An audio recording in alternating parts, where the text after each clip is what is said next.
So, yeah, gonna get this thing started. It's a little weird today, obviously. I'm having to do it from my phone instead of uh, my computer because for some reason my internet went out yesterday during the stream, and then today, right before it's time to go, the internet was like, yeah, we're gonna do it again. So, yeah, not loving MediaCom right now. Y'all can go to hell. Really, absolutely, just the worst possible internet I've ever had. So once it comes back, I will be immediately, or as soon as possible, switching providers. So hopefully this doesn't happen again. But anyway, it is what it is. We can only deal with the technology we have, not the technology we wish we had. So kind of stuck with this, but it works here. A little looking different, I guess, but got a lot of fun and weird stuff to talk about today. Obviously, one of the big ones is Donald Trump's defamation lawsuit against the Pulitzer Prize Board is still going on.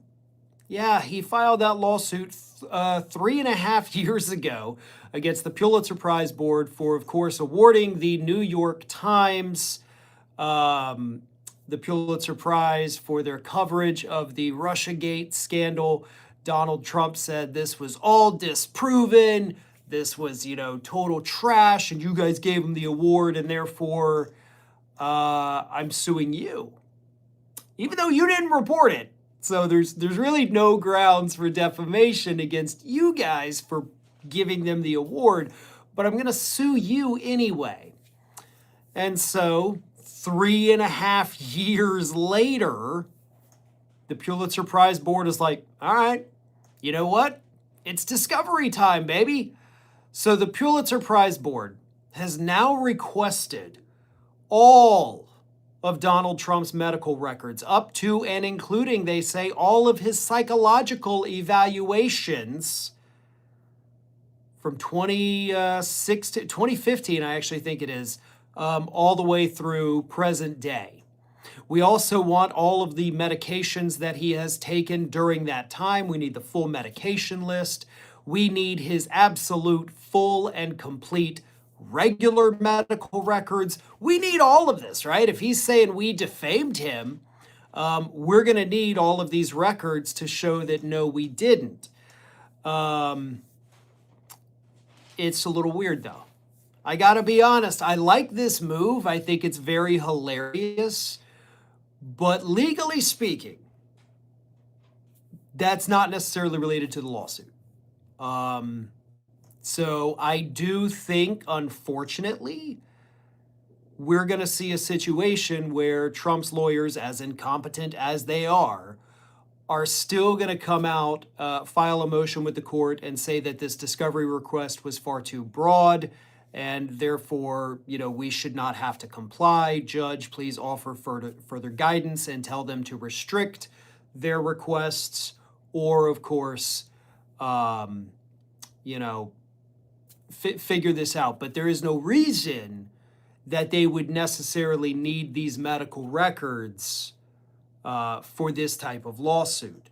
And honestly, that's a valid argument, unfortunately. Now, we'll see if Trump's lawyers are smart enough to come up with it. They're not the best, right? He doesn't have a history of going out there and finding the good lawyers. So we'll see. But I do think, again, it's hilarious, and it would be great to have this information. The public absolutely deserves it. But with regard to the specific reporting on the Russiagate scandal, and of course how that scandal involved Donald Trump, none of that I can see, unless the Pulitzer Prize lawyers have a lot more insight, which I would assume they do.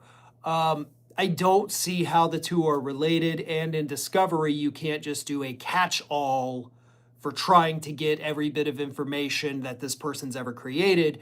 It is only things related to the specific case, which in this one, I do not believe that these medical records would actually be related to it. But we'll see.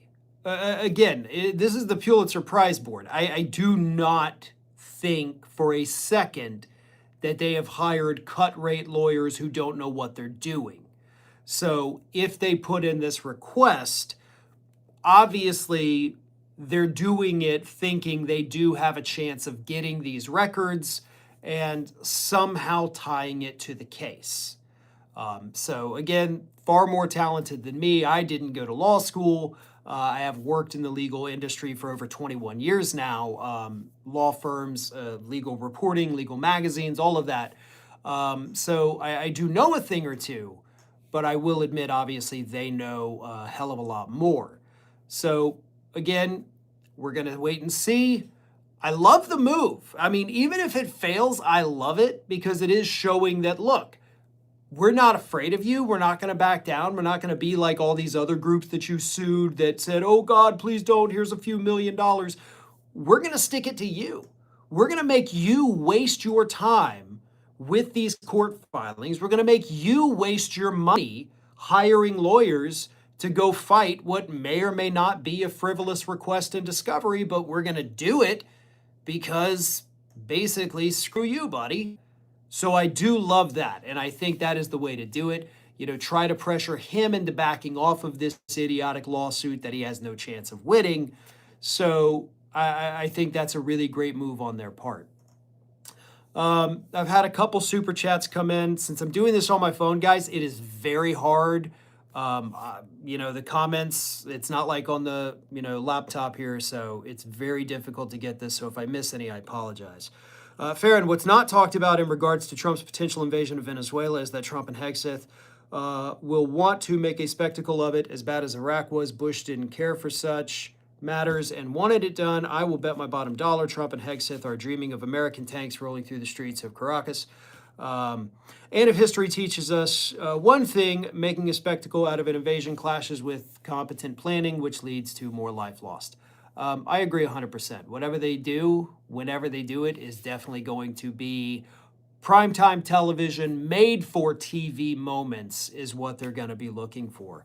Let me move on here, because obviously a lot of other big news happened yesterday that I do not want to leave out. Let's start with Donald Trump's big event tonight, right? He came out yesterday and said, hey, everybody, got tuned in. Got another one of those made-for-TV moments for you. I'm going to be giving an address to the nation on Wednesday evening. So tonight, at some point, Donald Trump is unfortunately going to have his big, stupid orange face plastered all over our TVs. And the best thing you can do when this happens is do not watch it. Do not watch it. I will not be watching it. I will read a summary of it after it happens. I will read a couple articles tomorrow morning, and I'll talk about what those write-ups had to say. I'll probably read a transcript of it. I'll read the fact-checking of it. But I'm not going to give that man my attention. I'm not going to give him my time. I'm not going to give him my eyeballs. And I encourage everybody else to do the same. This guy wants ratings. Don't give it to him. It's that simple. I mean, it's the holiday season. Go put on Gremlins. Go watch that. It's one of my favorite Christmas movies. So that's a better option. Maybe play a board game with the family. Maybe go out and have dinner with friends tonight. Do whatever you have to do to not be watching this idiot sit there and lie to you about the United States economy, which, according to Caroline Leavitt, is pretty much what's going to happen. Because everybody yesterday was speculating like, oh, what's this whole thing going to be? Is he going to talk about this? Is it going to be an invasion of Venezuela? And it could be any of those things. But then Caroline Leavitt came out after hours and hours of speculation. She was like, oh, he's going to talk about how great the economy is. And he's going to talk about his plans for 2026. And the best is yet to come, as he loves to say. So Caroline Leavitt, with her... I'm not even going to make fun of the Vanity Fair photos. I should, but I'm not. She basically spilled the beans. Like, yeah, he's going to come out and he's going to lie to everybody and tell them that prices are not increasing, even though everybody can see that prices are, in fact, increasing. So it's going to be a massive lie fest about things that we are currently experiencing in our daily lives. He's going to tell us that what we see, what we feel, what we hear is not real. And I'm sorry, but every single person in this country, regardless of who you are or what you do, has something better to do than to sit there and be lied to for God knows how long by a demented old fool who may not even stay awake through the whole thing. I mean, let's be honest about that. He's not up to par mentally, physically. So I don't know, if you're into it, maybe that's a fun thing to watch and see how much he's gonna slur. Question here from Trippy Afternoon says, what's increased? Really? I mean, the government's own consumer price index shows that prices overall on literally everything went up by at least 3% this year. Beef prices are up 36%. Dairy prices are up 18%. Overall grocery prices are up, I think it was, 5.6%? Gas is slightly down at the moment. However, home heating and energy is up 4% this year. You want me to go on? Or you get the point, a-hole? What's gone up? I don't know. Have you not bought anything in 6 months? Go outside. Go to a grocery store. Go try to buy a nice steak right now. Okay, gas is slightly lower. It's not the lowest it's been in the last 20 years, but it's slightly lower, sure. So I guess that's a positive, right? Other than that,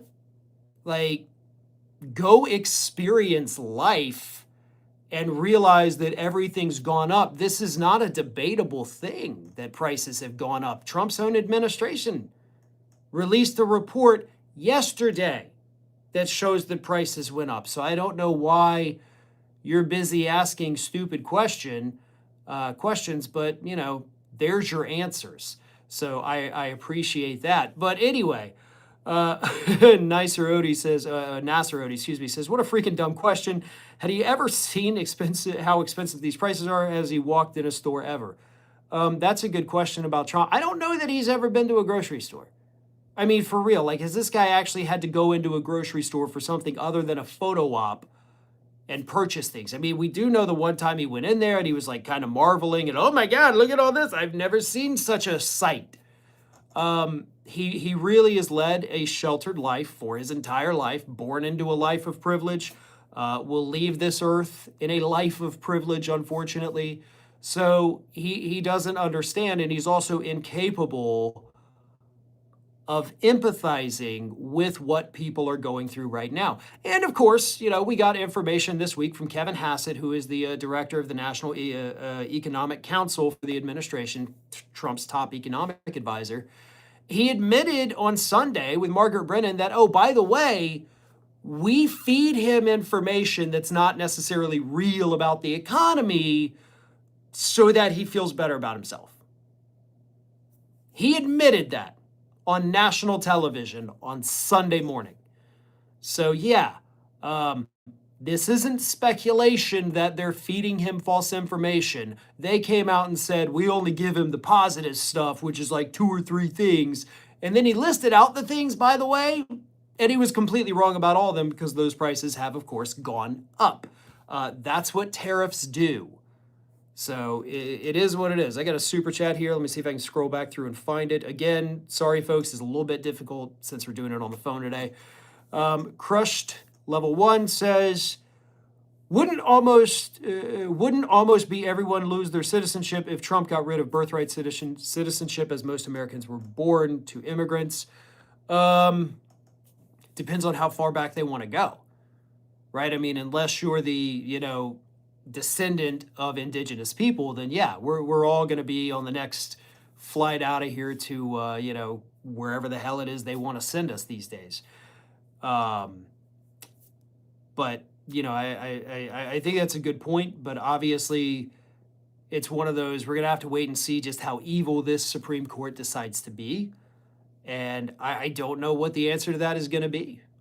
We're still waiting. They were supposed to give us the ruling on the tariffs last week, and they didn't. So I don't know why this is taking so long. You know, they do have schedules, they do have deadlines. Um, so it's very odd. I'll just say that about this, what the Supreme Court is and is not doing right now is it's really, really odd. You know, I kind of mentioned briefly a few minutes ago, whatever, Caroline Leavitt, that just absolutely disturbing photo of her from Vanity Fair. And I think we got to talk about the whole Vanity Fair thing for just a moment because that was truly weird. The photographs of these weirdos. I mean, look, Marco Rubio's pictures made it look like he was trying to find a window to jump out of. That man looks like he doesn't even want to be around anymore. Like he's looking for the exit, and I'm not talking about the exit from the administration. I'm talking about this guy wants it to just be over.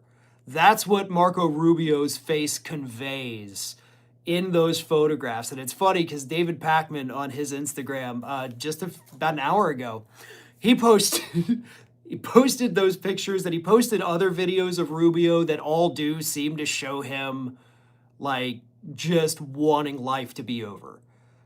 So that was pretty funny that Pakman did that, and I really do like it. But Susie Wiles, right? Her crazy interview where she said that Trump has an alcoholic's personality, that Elon Musk was a avowed K user. Yeah, all of these crazy admissions from Donald Trump's chief of staff just absolutely. I mean, the Elon Musk thing, that's not surprising. That is kind of like a giant open secret, I guess. But Trump's alcoholic personality, that's a fairly accurate statement. I mean, I have frequently compared him to, you know, a schizophrenic. And if you look at, you know, the criteria for schizophrenia, the symptoms that you see with it, that definitely fits. But at the same time, just because one thing fits doesn't mean something else doesn't also fit. And in this case, the alcoholic's personality, I think absolutely does. But that's giving Trump too much credit. That's saying that it's more of just kind of a, you know, well, it's just his personality versus a real diagnosable disorder.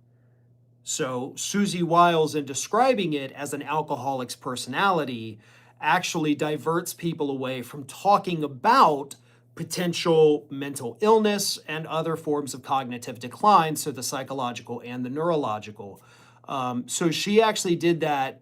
That was pretty smart, I will say.